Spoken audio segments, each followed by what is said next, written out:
Laporan keberapa nih Kang Ubed? Saya itu senang sekali ketika mendengar Kang Ubed bilang saya tidak akan mundur, berarti Kang Ubed akan maju terus, gitu kan?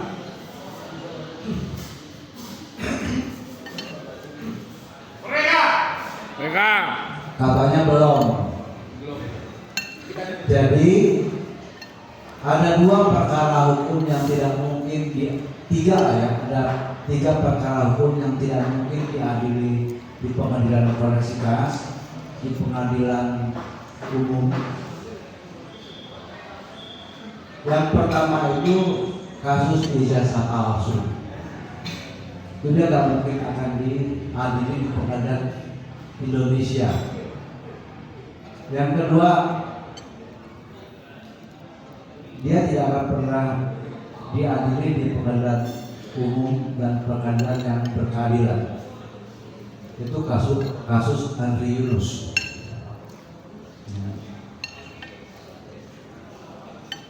Yang ketiga, kasus yang tidak akan pernah selesai di pengadilan Indonesia. Ada ribuan kasus.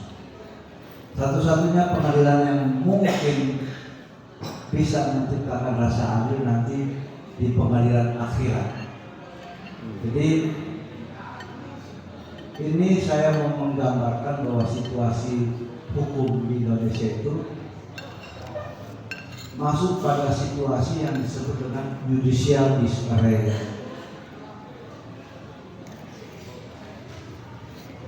Kalau sudah seperti ini, jangan pernah lagi kita berbicara tentang keadilan, jangan lagi kita bicara tentang pasal-pasal hukum, atau jangan pernah ada lagi lah bahwa hukum yang akan hadir itu membela kepentingan rakyat jelata.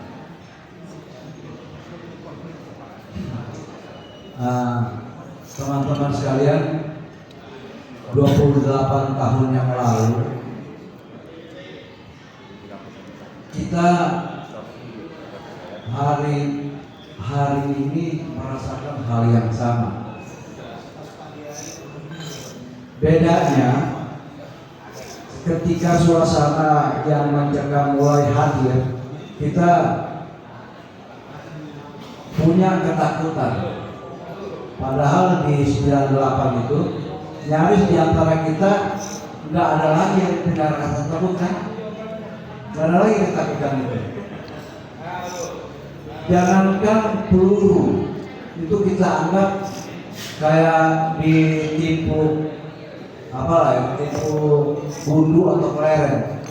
Tapi hari ini semakin banyak di antara teman-teman saya yang seusia saya itu dihinggapi rasa takut. Padahal di dunia ini yang pasti hanyalah kematian. Entah Rai mati karena sakit dari malam, dia sedang sibuk dengan rasa sakitnya.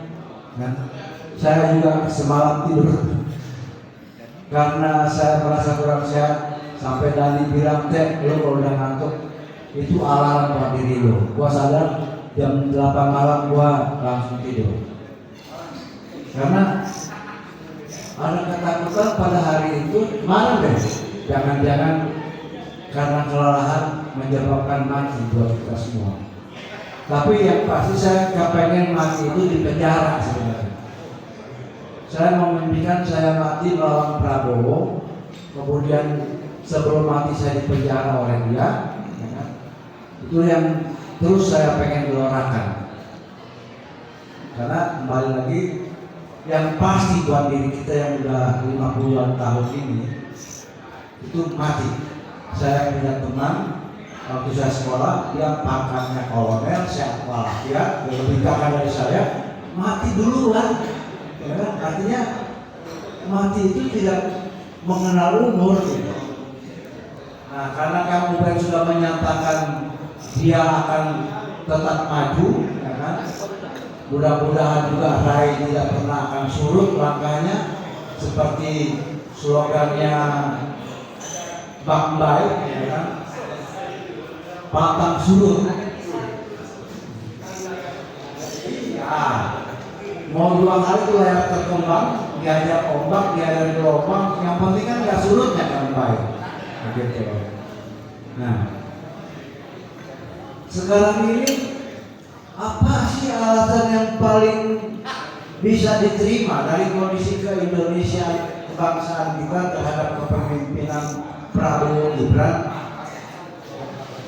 Apa yang bisa kita jadikan sebagai alasan bahwa Prabowo Gibran ini harus berkuasa sampai pemilu 2029? Gak ada. Tadi udah disinggung oleh kawan kita dalam puisinya, kami ingin presiden baru. Nah, kan gitu. Persoalannya, keinginan itu cuma keinginan kawan kita atau keinginan kita semua? Kang Ubed dengan kawan-kawan pengamat, terutama Prof. Saiful Muzani, bilang, ya kita konsolidasi aja terus melawan sampai Prabowo jatuh. Itu kata Prof. Saiful Muzani. Jangan-jangan di kepala penguasa hari ini aktivis 8 yang ngumpul di Bandung dalam rangka itu. Ternyata statement politik kawan-kawan itu agak menggembirakan hati saya, walaupun tidak ada kata makar di situ. Tapi yang pasti dalam perubahan kekuasaan itu ada 2 cara. Cara pertama adalah lewat kotak suara yang diisi hantu-hantu tadi, atau kudeta. Persoalannya aktivisnya 8 nggak bisa kudeta, aktivis 2000-an nggak bisa kudeta kan? Jadi di antara 2 pilihan antara pemilu dan makar, kita tidak memilih makarnya dan juga tidak memilih makar, ya kan?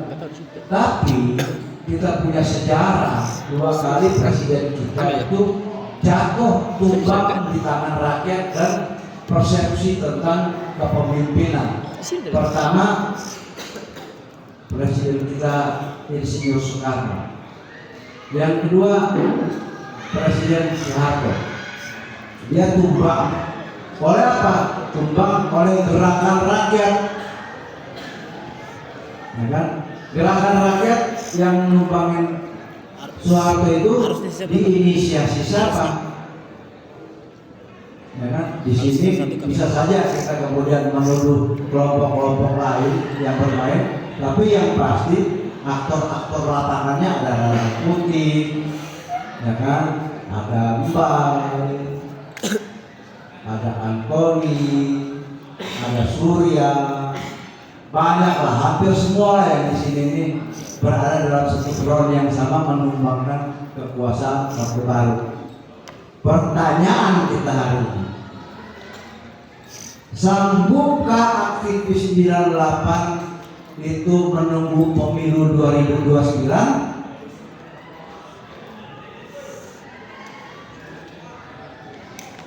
Sekali lagi, apakah aktivis 98 di sini sanggup menunggu pemilu 2029 yang kotak suaranya sudah diisi tuyul-tuyul?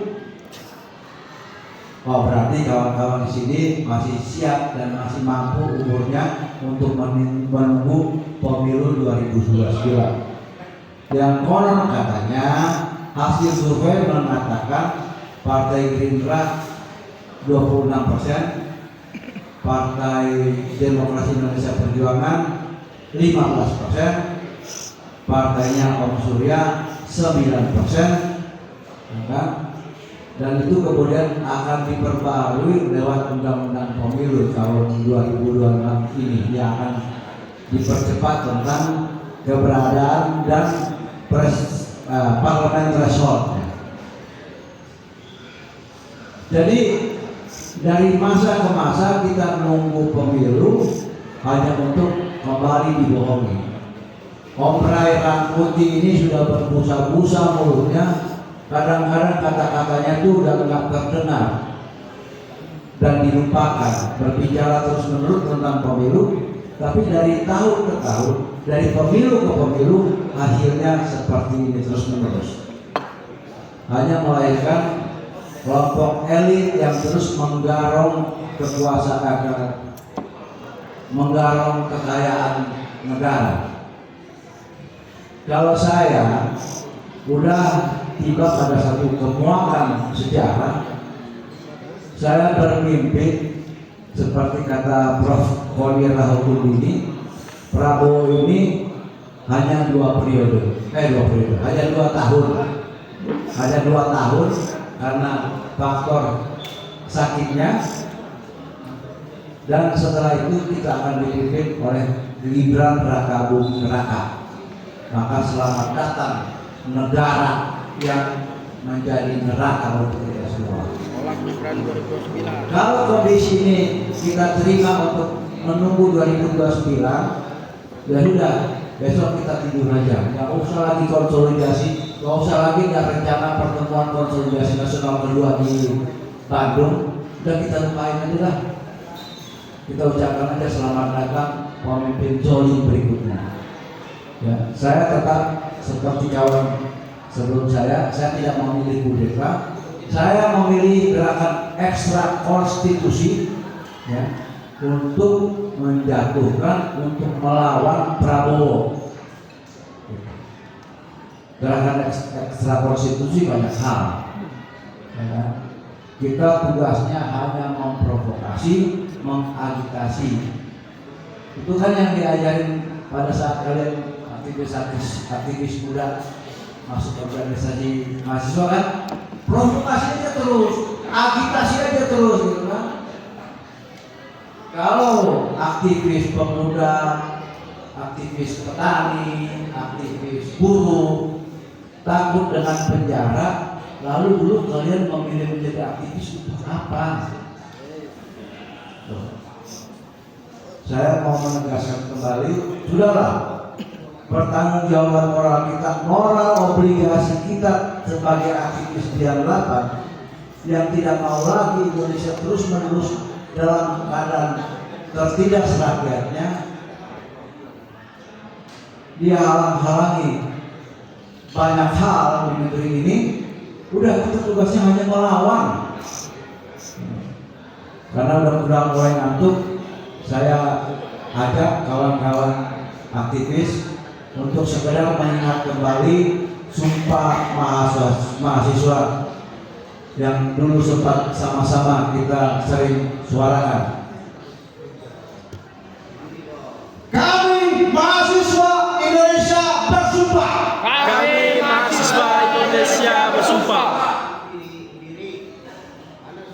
Oh, enggak kan, enggak perlu suruh-suruh. Kalian kan bukan budak boleh. Enggak perlu diberitakan, kalian bukan tentara. Sekali lagi. Kami mahasiswa Indonesia bersumpah. Kami mahasiswa Indonesia bersumpah. Bertanah air satu. Bertanah air satu. Tanah air tanpa penindasan. Tanah air tanpa penindasan. Kami mahasiswa Indonesia bersumpah. Kami mahasiswa Indonesia bersumpah. Berbangsa satu, bangsa yang gandrung akan keadilan. Berbangsa satu, bangsa yang gandrung akan keadilan. Kami mahasiswa Indonesia bersumpah. Kami mahasiswa Indonesia bersumpah. Berbahasa satu, bahasa kebenaran. Bahasa satu, bahasa kebenaran. Ya, semoga kita terus mengerjakan bahasa kebenaran. Kita adalah aktivis-aktivis yang tidak pernah selesai dengan usianya. Kita akan terus mencintai Indonesia dengan terus memperjuangkan keadilan bagi masyarakat bangsa. Dan kita adalah anak-anak muda yang gandrung pada keadilan.